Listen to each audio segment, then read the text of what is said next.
Welcome to the Libido Lounge, where we focus on all things love, lust, and libido. We believe that fabulous sex is important to health as exercise and good food. Hey, everybody. Welcome back to another episode on the Libido Lounge. I'm your host, libido expert, Dr. Diane Mueller, and we have a juicy episode for you guys today.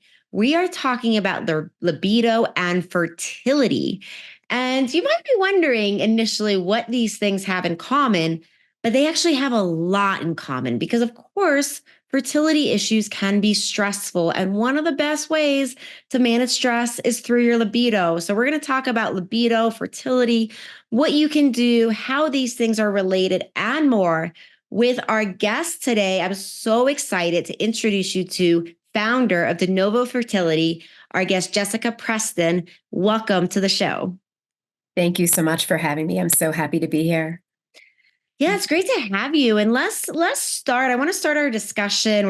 We talked offline about making this juicy, so we'll get into all those good questions here in a moment. But let's just start initially with, what are the stats and how often is this a problem where we're trying to get pregnant? We have, challenges and, fertility issues. Like, where does the decreased libido and how frequently does the decreased libido come up as a challenge with fertility and pregnancy? Yeah, it's very common. It's more common than not. And so the way that I usually put this is trying is fun for 1 month, and then trying becomes trying. And 1 month we think, okay, it's fun. We're going to have sex how much we want. And then all of a sudden we expect this quickly. And then if it doesn't happen, there's that little nagging part in our mind that says, oh no, what's going on? And that ends up doing a number on us on a subconscious level. And so it's not just for women, it's for men. And a lot of this actually impacts men a lot of the time, more so than women.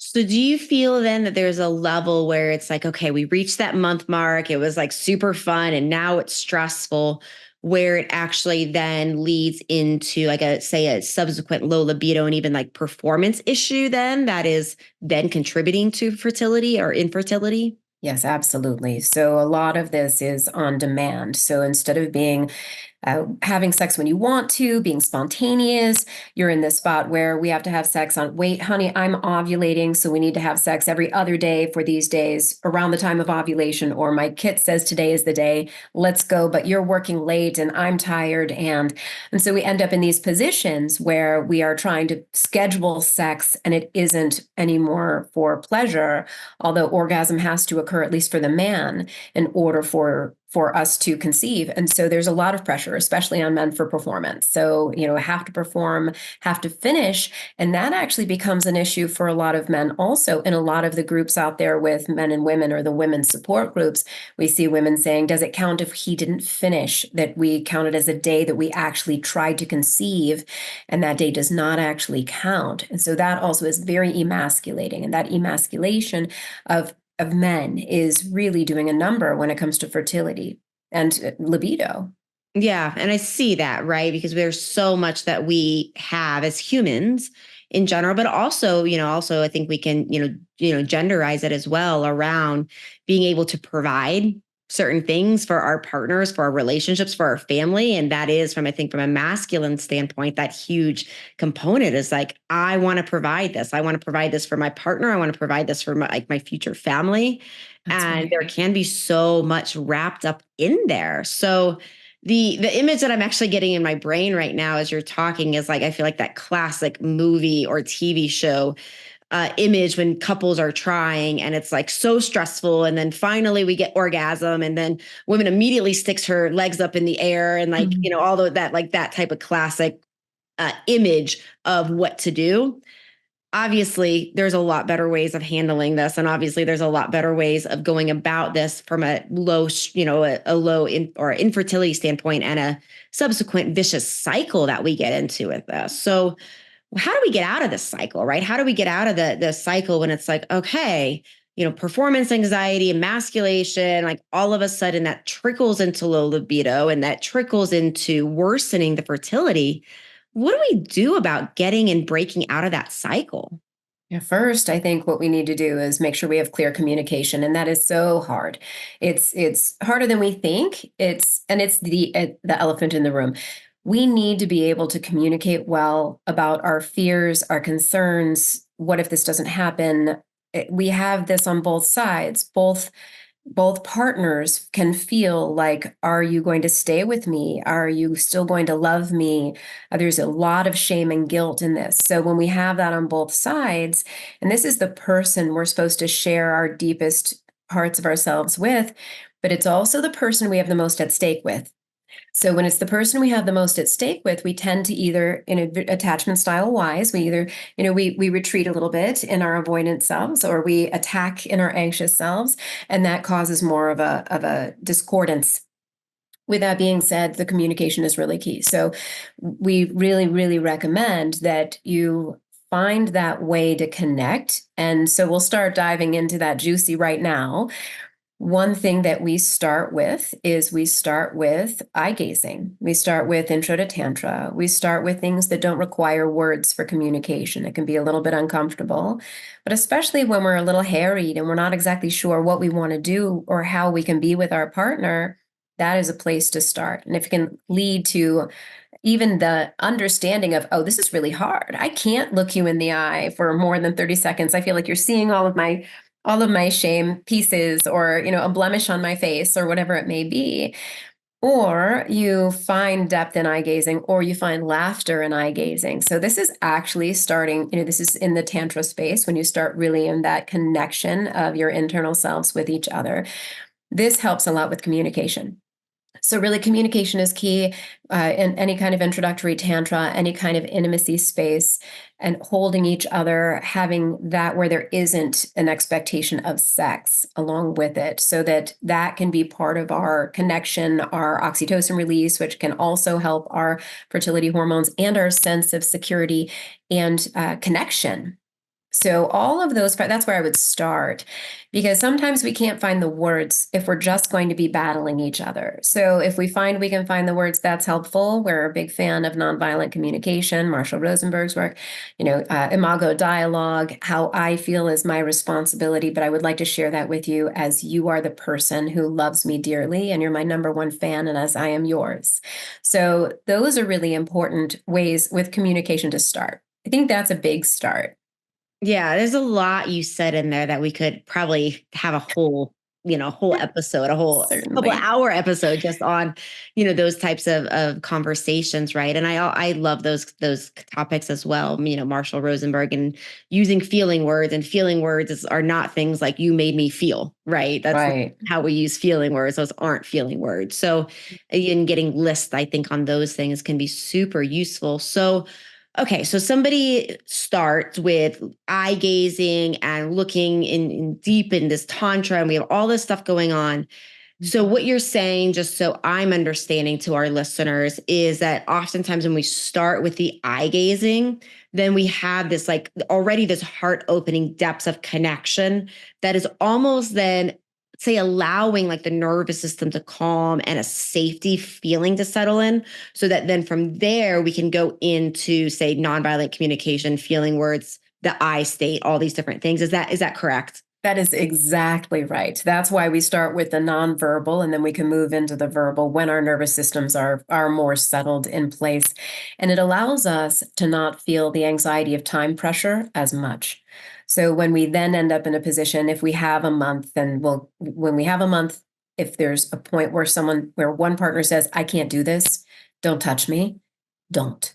You just take a month off. But when you are regulated and your nervous system is more safe, then taking a month off is preservation of the whole family unit. It's not just about trying to have a baby. So then you can try again the next month. And it is very important to know that that is an okay thing. And that can actually help you with your sex drive and feeling honored and secure and safe with your partner. You're like leading me so perfectly into where I was thinking we should go next. So, which is like one of the things I talk a lot about in sexuality and libido work is the concept of really deeply understanding things like your own needs, wants, preferences, desires, and turn offs, and understanding our own. So then we can eventually then better communicate that to our partner and understand our partner's needs, wants, desires, preferences, turnoffs, right?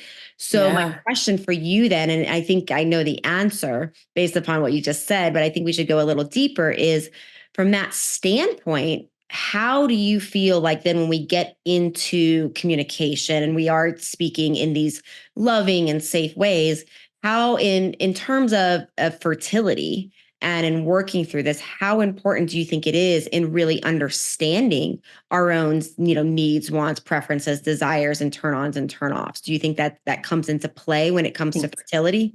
Absolutely imperative. Yeah. Absolutely. Also, because where are we going to find our fun otherwise?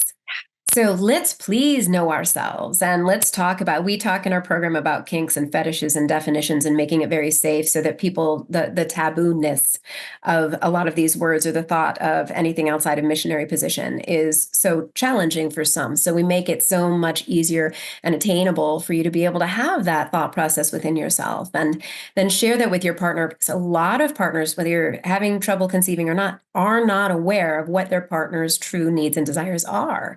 So there are a lot of ways to do that. We could have a ton of episodes just on that alone because we talk about that. We have our 10 steps of safety and things that how can we explore within ourselves and our partner what they want and how can we please ourselves and please them. And where is there a no, but we're not passing any judgment. Everything that you have as a desire is absolutely normal because it's yours. And there's no shame in that. So sharing that space is great.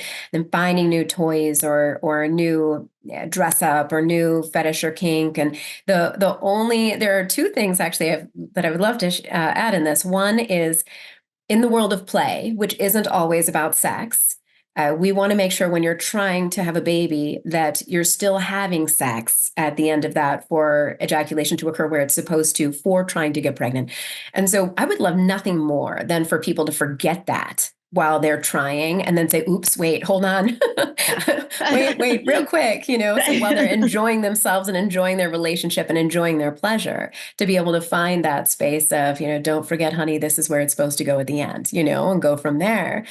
The other is we work in the area, we're working with someone now about teaching a class in our program about multiple orgasms for men and how lovely that is in the space of trying to conceive, because it doesn't have to be a quickie in 10 minutes on your lunch break because we're ovulating tomorrow.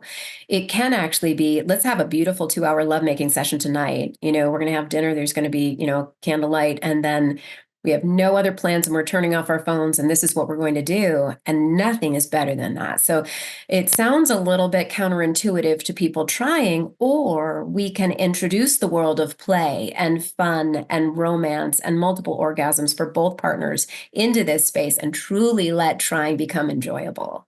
I love that. And you're leading me again into where I wanted to go. So this is so good. So, the concept of orgasm, I think it's another area that's so complicated, especially for women, right? And, I think the idea of multiple orgasms for men and edging and all these different concepts can be helpful for women. But, some people will talk in the fertility space that I've seen about like, oh, the advantageousness of women having an orgasm at that time of conception as well.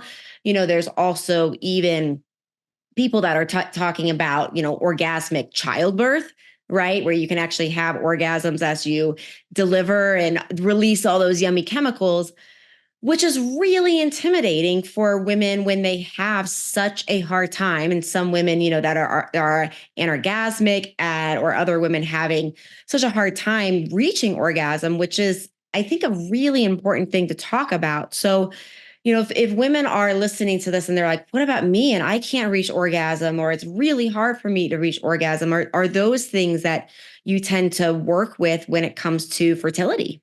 We do, absolutely. But first, let's just take care of that myth right now. A woman does not have to have an orgasm to conceive. It is not sucking sperm up.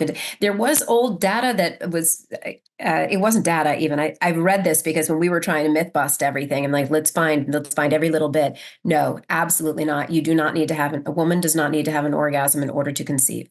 So let's take that weight off of us, shall we? Because there's no reason to add more weight on. We have enough. So let's just go with then and let's just talk about while trying that I think the orgasmic birth is such an we actually have a coach who in our program who teaches orgasmic birth. Oh, If yay. somebody were to choose this, but that's probably more home birth, probably not hospital birth. And there's so many nuances to your mental state when it comes to that. So we'll put that aside. But when it comes to even just trying to conceive, pleasure is really important, just feeling good and making sure that you are in, because when we're not experiencing pleasure, that also does a number on us no matter what. So we have our conscious mind and then we have our subconscious mind, and we are talking a lot about nervous system safety, surrender, feeling like we can allow our partner to everything with us that we love and they love so that we can nurture in this loving space. And so I think that it's really important to know pleasure is important. Orgasm is not mandatory. And for anorgasmic women, there are so many different tools we can use, whether you're trying to conceive or not, to try to get you to that space. But I think a big piece is understanding there's no shame in that.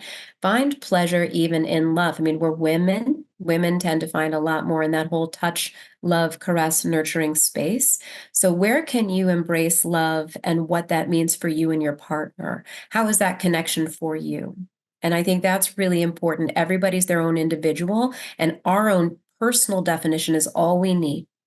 Yeah, I couldn't agree more. And I really appreciate intimacy expert Susan Bratton. One of the things she says is, as women, one of the gifts we have is we're really good at multitasking. And what that also means is if you bring that into pleasure, like multitasking is a lot of bad rep, and there's a lot of things that are problematic from a present moment and relaxation standpoint, right? With multitasking. But if you bring that into pleasure, and realize that we have the capacity as women that like to experience so many different erogenous zones and so many different parts of pleasure at the same time, that is a great use of multitasking, right? It's so good. And we can experience pleasure, like you said, without orgasm. So I'm glad to have that conversation. What else do you feel like from a fertility standpoint is like, are there any other basic, we gotta say this, we gotta say these things because they're so rooted in the basics that we can't leave them out?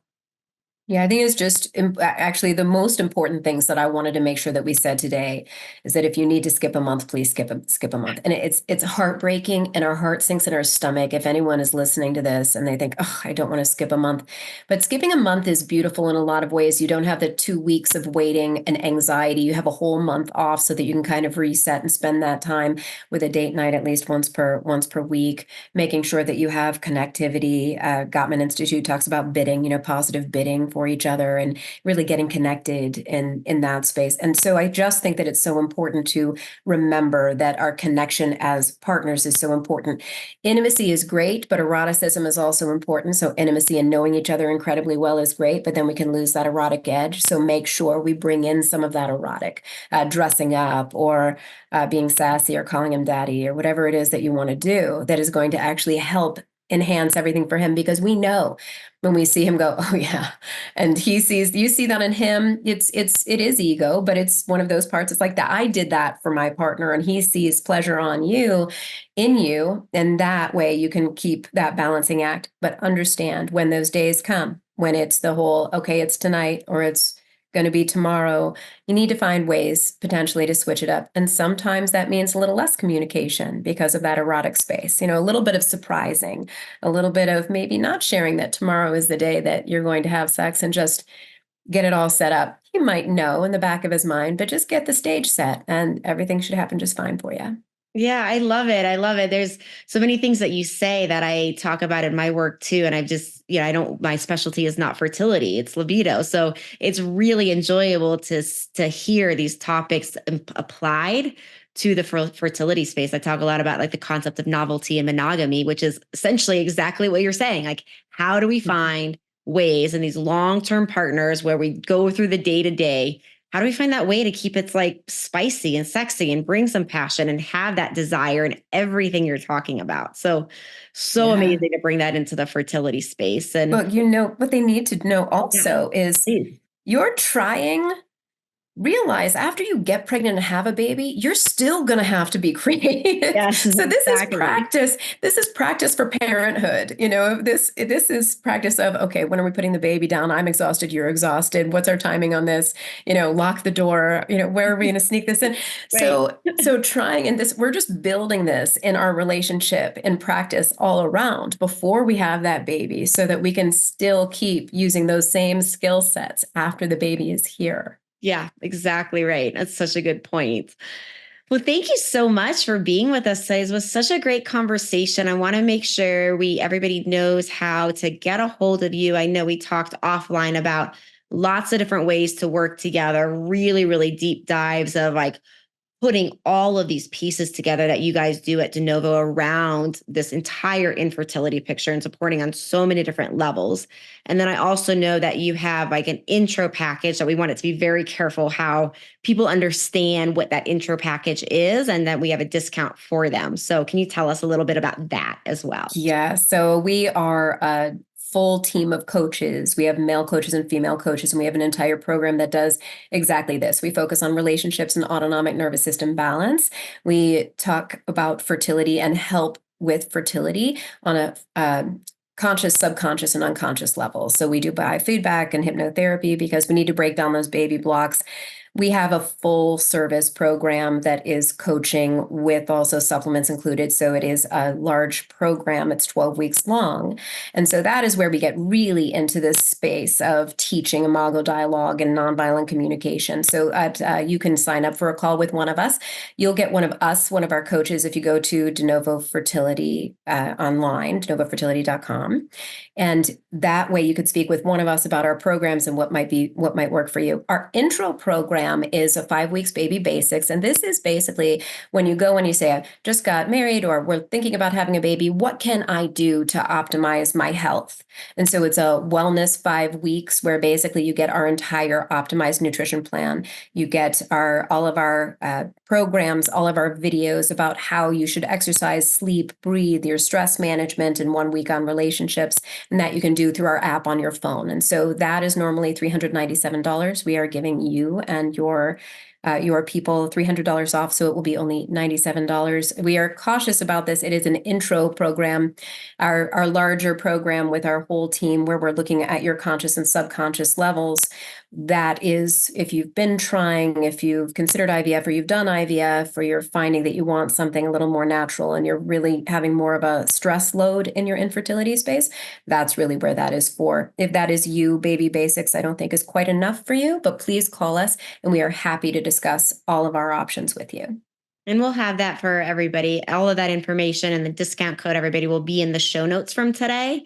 So I just want to thank you again. I loved meeting you and I really adored this conversation. So it's nice to continue the convo from when you and I met over the past year. And I really am excited about everything you guys are doing over there. So thanks so much for spending time with me today. Oh, thank you again so much for having me. It was my pleasure. And everybody, just to say goodbye to you guys for another episode on the lounge. Remember to check out the show notes. Remember, you can always find me by taking my libido quiz at libidoquiz.com. And this is Dr. Diane, your libido doc, signing off here, reminding you to always stay classy, always stay sexy, and always be a little badassy. We'll see you next time. Thank you for listening to the Libido Lounge. Please don't keep me a secret. Please share this with your friends. You can find me on YouTube, on Instagram, as well as how to work with me at mylibidodoc.com.